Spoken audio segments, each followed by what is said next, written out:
નમસ્કાર વિદ્યાર્થી મિત્રો, તક્ષશિલા વિદ્યાલય હળવદ યુટ્યુબ ચેનલમાં આપનું સ્વાગત છે. બરાબર, કેમ છો? મજામાં ને?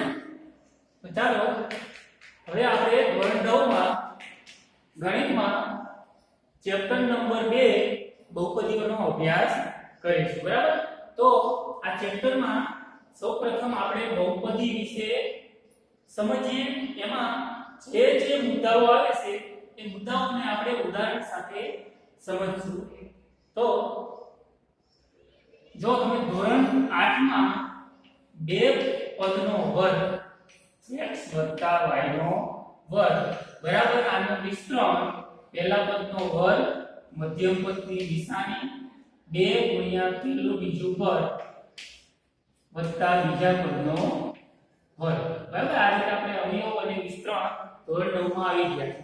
તો આમાં આ જે છે x2 2xy y વર્ગ. બરાબર, આમાં કુલ 3 પદ છે, x2 2xy અને y વર્ગ. બરાબર, તો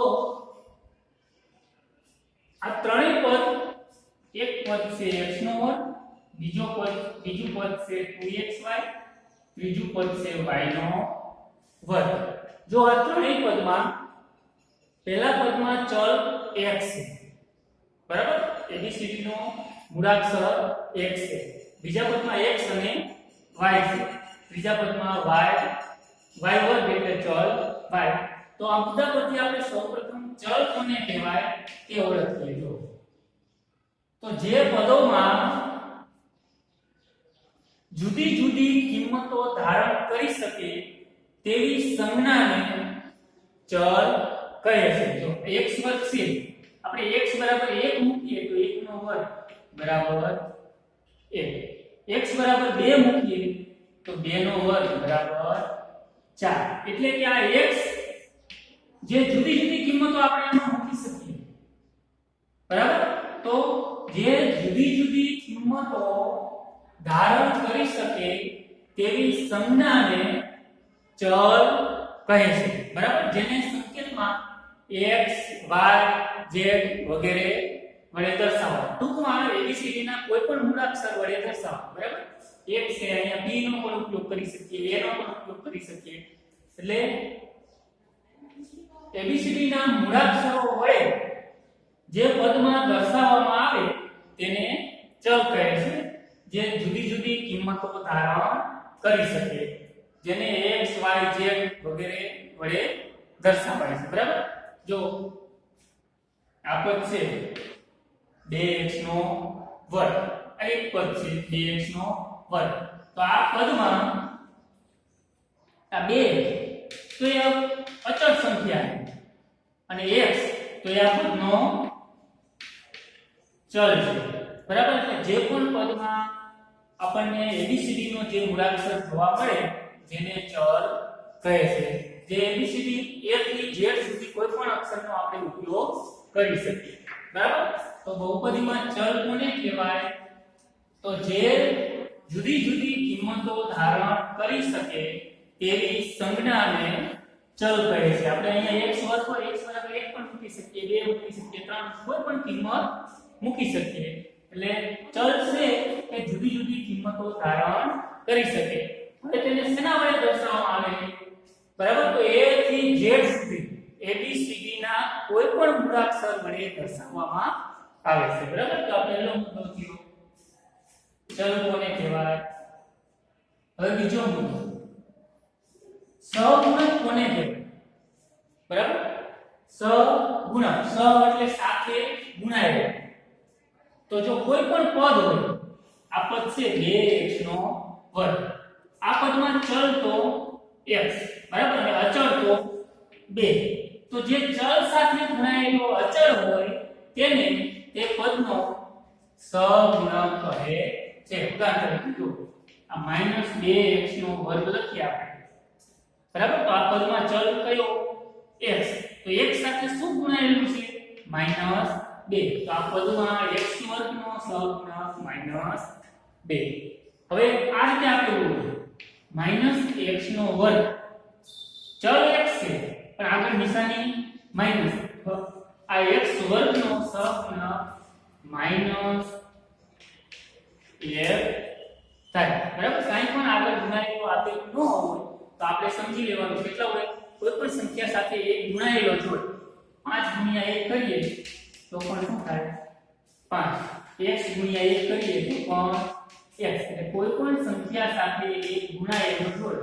એટલે જ્યારે પણ સહગુણકમાં પદમાં ચલની સાથે આગળ કાંઈ પણ ગુણાયેલું ન આપેલું હોય ત્યારે આગળની નિશાની માઈનસ હોય તો એનો સહગુણક માઈનસ, અને પ્લસ નિશાની હોય તો સહગુણક પ્લસ, બરાબર. એક તો દરેક ચલ સાથે ગુણાયેલો હોય, બરાબર. એટલે સહગુણક તો બહુપદીના પદોમાં ચલ સાથે ગુણાયેલ અચળને તે પદનો સહગુણક કહે છે, બરાબર. આ રીતે આપેલું હોય √2x, આ બહુપદીમાં આ પદમાં x નો સહગુણક કયો √2, બરાબર. એટલે ચલ સાથે ગુણાયેલી કોઈ પણ સંખ્યા જેને તે પદનો સહગુણક કહે છે, બરાબર. ચાલો હવે ત્રીજો મુદ્દો છે બેઝિક પદાવલી કોને કહેવાય. બેઝિક પદાવલી તો જો ઉદાહરણ તરીકે આ 2x નો વર્ગ માઈનસ 2x નો વર્ગ પ્લસ 1x વત્તા 1/x √2x પ્લસ 5. તો આ પદોમાં અહીંયા એક જ પદ છે 2x નો વર્ગ, અહીંયા બે પદ છે માઈનસ 2x નો વર્ગ વત્તા 1, x વત્તા 1/x √2x વત્તા 5. તો જે પણ એક પદ હોય કે એક થી વધારે પદો હોય, જો આમાં બે પદ છે, હવે બે પદ વચ્ચે શું થયેલું છે સરવાળો, બરાબર. એ રીતે અહીંયા 2x વર્ગ માઈનસ 1, એટલે એક પદ હોય તો પણ એને બેઝિક પદાવલી કહેવાય. બે પદો સરવાળા બાદબાકી સાથે જોડાયેલા હોય તો પણ એને બેઝિક પદાવલી કહેવાય. ત્રણ પદો હોય તો પણ બેઝિક પદાવલી, ચાર પદો હોય તો પણ બેઝિક પદાવલી. ટૂંકમાં એક પદ આપેલું હોય તો આને પણ બેઝિક પદાવલી કહેવાય. બે પદો વચ્ચે સરવાળો બાદબાકી હોય તો પણ એને બેઝિક પદાવલી કહેવાય. ત્રણ પદ હોય તો પણ બેઝિક પદાવલી. એટલે પદો વચ્ચે સરવાળા અને બાદબાકી થયેલ હોય, પછી એ બે પદ હોય, ત્રણ પદ હોય, ચાર પદ હોય, પાંચ પદ હોય કે એક પદ હોય, જેને બેઝિક પદાવલી કહે છે. આ બધી બેઝિક પદાવલી છે, બરાબર. આપણે ઘણી બધી લખી શકીએ. એટલે પદોની ગોઠવણી, એક પદ હોય તો પણ બેઝિક પદાવલી, બે પદ હોય વચ્ચે સરવાળો હોય કે બાદબાકી હોય તેને પણ બેઝિક પદાવલી કહે છે. એટલે પદોની ગોઠવણી જેને બેઝિક પદાવલી કહે છે, બરાબર. હવે બેઝિક પદાવલી એ બહુપદી છે એવું ક્યારે? બેઝિક પદાવલી એ બહુપદી છે એવું ક્યારે કહેવાય? તમને આપે 4-5 બેઝિક પદાવલી, આમાંથી કઈ બેઝિક પદાવલી બહુપદી છે એ નક્કી કરવું હોય આપણે તો જો આ પેલી બેઝિક પદાવલી છે 2x નો વર્ગ. ચાલો આ જે બેઝિક પદાવલીમાં પદમાં જે ચલ આપેલો છે, ચલ કયો x, એની ઘાત જોવાની, બરાબર. જે પણ બેઝિક પદાવલી એક પદવાળી હોય, બે પદવાળી હોય, ત્રણ પદવાળી, ગમે તેટલા પદ હોય, એમાં ચલ જોવાનું, ચલ x એની ઘાત જોવાની, બરાબર. બેઝિક પદાવલીના ચલની ઘાત ધન પૂર્ણાંક હોવી જોઈએ, બરાબર. x ની કેટલી ઘાત છે 2.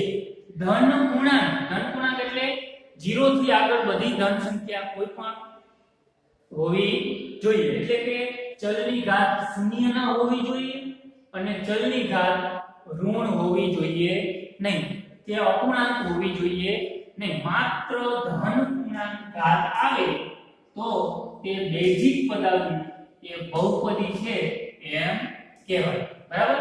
તો જો આ 2x નો વર્ગ, એમાં ચલ x ની ઘાત 2 એટલે એટલે આ બેઝિક પદાવલી બહુપદી છે, બહુપદી છે. ચાલો બીજામાં જુઓ આપણે ચલ કયો x, x ની ઘાત કેટલી +2 ધન પૂર્ણાંક છે બરાબર, તો આ પણ બહુપદી છે. ત્રીજામાં જુઓ x + 1/x, x + 1/x. ચાલો આપણે ઘાત અને ઘાતાંકમાં શીખી ગયા છે. આ x + 1/1 છેદમાંથી આપણે અંશમાં લઈ જઈએ તો ઘાત છે એ વિરુદ્ધ પ્લસ હોય તો માઈનસ થાય, માઈનસ હોય તો પ્લસ. તો 1/x અહીંયા પ્લસ એક ઘાત છે એને આપણે અંશમાં લઈ જઈએ તો x ની કેટલી ઘાત થઈ જાય -1 ઘાત થાય બરાબર. તો જો અહીંયા ix ની તો અહીંયા ધન પૂર્ણાંક એક ઘાત છે, કાંઈ પણ ઘાત આપેલી ન હોય તો કેટલી હોય 1 હોય બરાબર. ix ની તો અહીંયા +1 ધન પૂર્ણાંક છે, પણ ix ની -1 ઘાત છે જે ધન પૂર્ણાંક નથી બરાબર, ઋણ છે. આ ઘાત છે કેવી છે ઋણ. તો આ બેઝિક પદાવલી બહુપદી નથી બરાબર. એક જ મુદ્દો ધ્યાનમાં રાખવાનો, કોઈ પણ બેઝિક પદાવલી એ બહુપદી છે તેવું ક્યારે કહેવાય તો જ્યારે બહુપદ બેઝિક પદાવલીની ચલની ઘાત ધન પૂર્ણાંક હોય તો તે બેઝિક પદાવલી બહુપદી છે. એટલે આ x + 1/x બેઝિક પદાવલી છે પણ બહુપદી નથી. જો આને આપણે x ને અંશમાં લઈ જઈએ તો x ની -1 ઘાત થાય, તો અહીંયા એની ઘાત માઈનસ ઋણ પૂર્ણાંક આવી ગઈ, તો આ બેઝિક પદાવલી બહુપદી નથી. ચાલો આગળ √2x + 5. આમાં જો x ની ઘાત અહીંયા આપેલી નથી તો કેટલી હોય x ની 1 ઘાત, તો ધન પૂર્ણાંક છે તો આ બેઝિક પદાવલી એ બહુપદી છે. ચાલો એક ઉદાહરણ આપું તમને. આવું આપેલું હોય √x + 1, અને બે બહુપદી કહેવાય.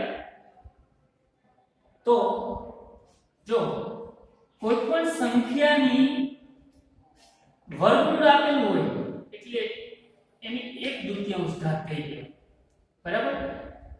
x નું વર્ગમૂળ એટલે x ની 1/2 ઘાત વત્તા 1. તો જો અહીંયા ચલની ઘાત છે 1/2 છે, કેટલી 1/2, જે અપૂર્ણાંક છે.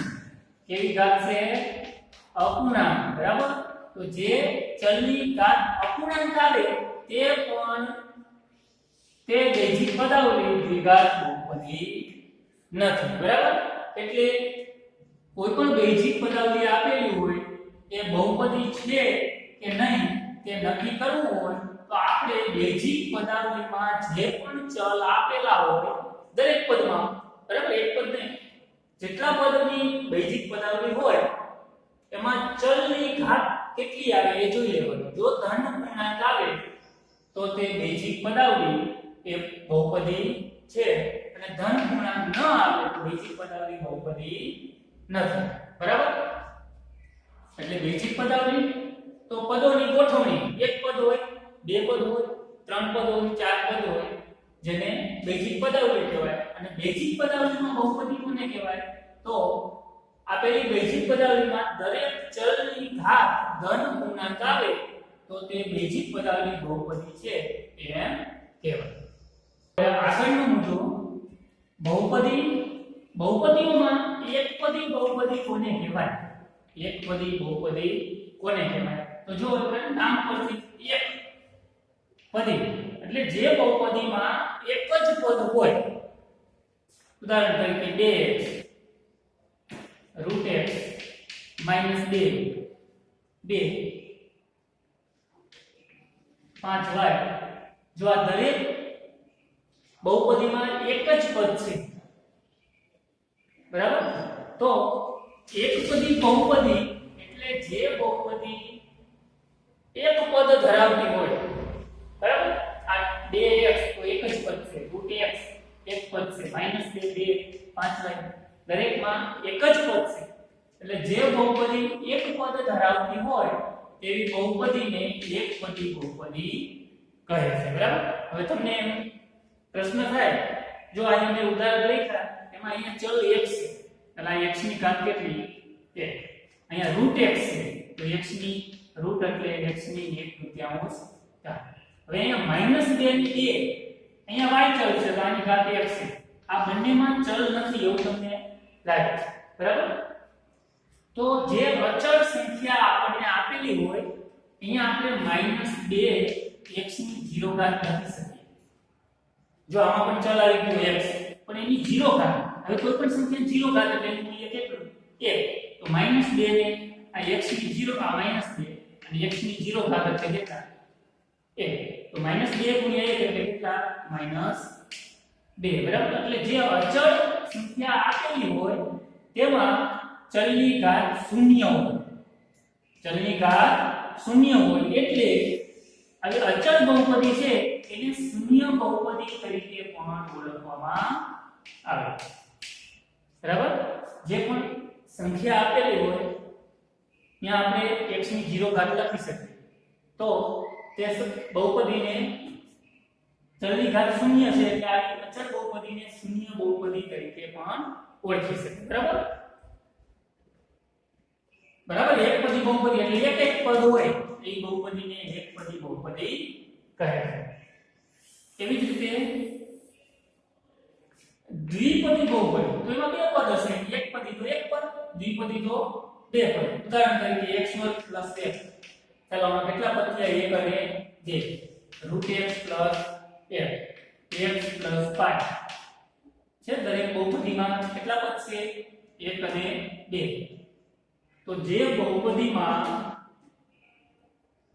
બે પદ હોય તે બહુપદીને દ્વિપદી બહુપદી કહે છે. એવી જ રીતે ત્રિપદી બહુપદી તો 3 પદ x² + x √x + x² + f છે. આ ત્રિપદીના ઉદાહરણ છે.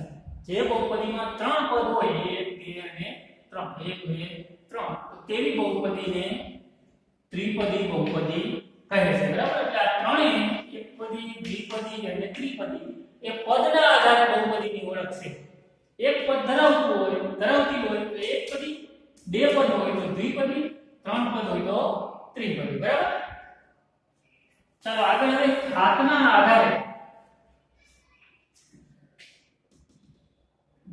આધારે બહુપદીના પ્રકાર. તો એક ઘાત અથવા એને સુરેખ બહુપદી કહેવાય. જો અહીંયા પણ આવી ગયું એક ઘાત તો x + m.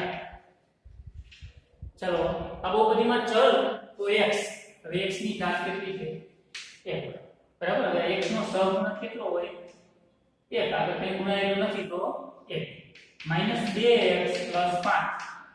ચલો આમાં ચલ x પણ ઘાત કેટલી? 1 અને ચલનો સહગુણક કેટલો? -2. બરાબર?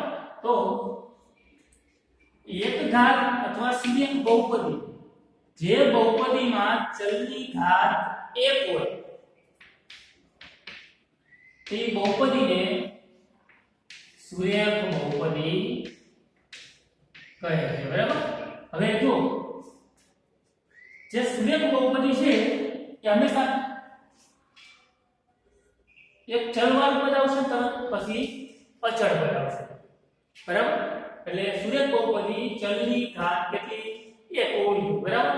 અહીંયા આ રીતે લખો 2x² + 5x. તો અહીંયા ચલ x છે, અહીંયા એક ઘાત છે પણ અહીંયા કેટલી ઘાત છે? 2. તો આ બહુપદીની વધારે ઘાત કેટલી છે? 2. તો આ બહુપદી દ્વિઘાત બહુપદી થાય. બરાબર? એટલે એને સુરેખ બહુપદી કહેવાય નહીં. સુરેખ બહુપદી કોને કહેવાય? તો જે બહુપદીમાં ચલની ઘાત કેટલી હોય? બધું એક જ હોય, માત્ર એક જ ઘાત હોય તે બહુપદીને સુરેખ બહુપદી અથવા તેને એક ઘાત બહુપદી પણ કહેવાય. હવે ઘાતના આધારે બીજો પ્રકાર છે દ્વિઘાત બહુપદી. દ્વિ એટલે બે, ઘાત. બરાબર? જે બહુપદીમાં ચલની વધુ બે ઘાત હોય. આ એક ઉદાહરણ છે 2x² + 5x √2x² - 3. બરાબર? અહીંયા પણ પછી એ પદ ભલે 3 હોય કે 2 હોય, આપણે જે પણ ચલ આપેલો હોય તે ચલની ઘાત વધુ હોય, 2 હોય તો એ દ્વિઘાત બહુપદી, 1 હોય તો એ એક ઘાત અથવા સુરેખ બહુપદી. બરાબર? અને ત્રિઘાત બહુપદી તો જે બહુપદીની વધુમાં વધુ ઘાત કેટલી હોવી જોઈએ ચલની 3 એટલે 3. ચાલો આમાં x ની 3 ઘાત વર્ગ વત્તા 5x વત્તા 7. ચાલો બહુપદીનો પદ નથી આપણે જોવાના, ઘાતના આધારે બહુપદીને ઓળખવી. તો બહુપદીમાં આપેલો ચલ જોવાનો, આમાં ચલ કયો છે x. બરાબર. હવે આ ચલ x માં આ x ની 1 ઘાત અહીંયા 2 અને અહીંયા 3. તો વધુ ઘાત કેટલી 3. આ બહુપદીની દ્વિઘાત બહુપદી છે. બરાબર. 1 ઘાત હોય તો 2, 2 ઘાત હોય તો દ્વિઘાત બહુપદી અને 3 ઘાત હોય તો ત્રિઘાત બહુપદી. અને છેલ્લો મુદ્દો, આપેલી બહુપદીની ઘાત તમને પૂછે 2x નો ઘન 3x વર્ગ 5x 7. આ બહુપદીની ઘાત કેટલી? આ પૂરેપૂરી બહુપદીની ઘાત કેટલી? જો બહુપદીની ઘાત ઓળખવી હોય તો ચલની ઘાત વધુમાં વધુ કેટલી 3. આ બહુપદીની ઘાત 3. બરાબર. આમ 2x + x. આ બહુપદીની ઘાત કેટલી? તો ચલની વધુમાં વધુ ઘાત કેટલી છે 1. એ બહુપદીની ઘાત. બહુપદીની ઘાત કોને કહેવાય? તો આપેલ બહુપદીમાં ચલના મહત્તમ ઘાતાંકને, મહત્તમ એટલે વધુમાં વધુ જે ઘાત આવેલી હોય તેને બહુપદીની ઘાત કહે છે. આ બહુપદીમાં ચલ x છે જેની વધુમાં વધુ ઘાત 3 છે. આખી બહુપદીની ઘાત 3. આ બીજી બહુપદીમાં ચલ x છે એની વધુ ઘાત 1 છે. તો બહુપદીની ઘાત 1 છે. આ ઉદાહરણ આપેલું 5x ની 5 ઘાત વત્તા 3x વત્તા 1. આ બહુપદીની ઘાત કેટલી થાય? જો અહીંયા x ની 1 ઘાત છે ને અહીંયા 5, તો વધુ 5 ઘાત કરીએ તો આ બહુપદીની ઘાત 5. બરાબર. એટલે જે બહુપદીમાં ચલના મહત્તમ ઘાતાંકને તે બહુપદીની ઘાત કહે છે. 3 હોય વધુ 3, 1 હોય તો 1, 2 હોય તો 2, 5 હોય તો 5. બરાબર. બરાબર. આ મુદ્દા પરથી હવે આગળ સ્વાધ્યાયમાં દાખલા આવશે. એમાં આપણે આપેલી બહુપદી એકપદી છે, દ્વિપદી છે કે ત્રિપદી એ ઓળખવાનું. એકપદી તો એકપદી, 2 હોય તો 2, દ્વિપદી 3 હોય તો ત્રિપદી. એવી રીતે ઘાતના આધારે સુરેખ છે, દ્વિઘાત છે કે ત્રિઘાત છે. અને આપેલી બહુપદીનો ઘાત, બહુપદીની ઘાત કેટલી? કે આપેલી બહુપદીમાં મહત્તમ ઘાતાંક હોય એ થશે બહુપદીની ઘાત.